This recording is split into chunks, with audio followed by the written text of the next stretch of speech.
Bijak ke sini tau. Ni tau. Oh, Dia gamai kau. ya, tu bijak. Ya. Bijak di sini.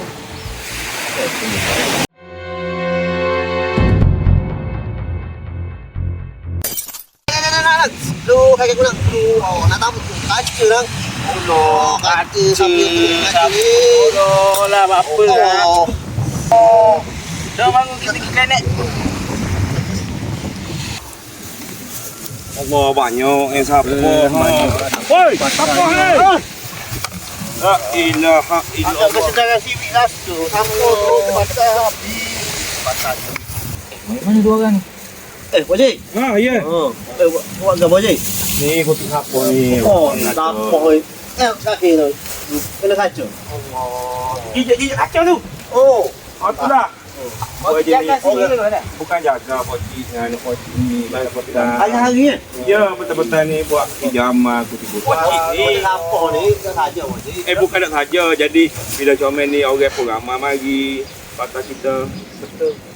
Tengok ni kaki kena ni. Ni sifat-sifat yang tak bertanggungjawab lah ni. Pelik juga wajib mari mana kaca duduk situ tiba-tiba. Tak tahulah wai. Belum masuk. Cik gerak dulu lah. Apa-apa selamat lah. Okay, Assalamualaikum. Apa anak buat Cik? Jaga anak muda gini Pak Cik. Sawah kau.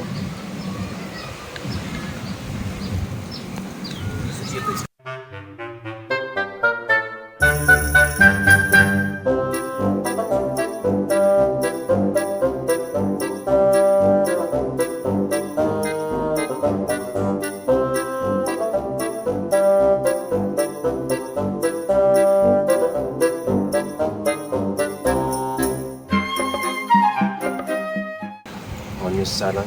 Aku pun mau siapa ngati lama ni lah.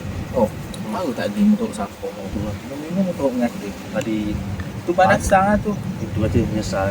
Pak Cik tadi kat bagus. Nganuk je. Oh, tu kata. Lepas tu, pergi mana ni? Itu pun nak apa ni. Apa mana ngati. Tutup wadah apa.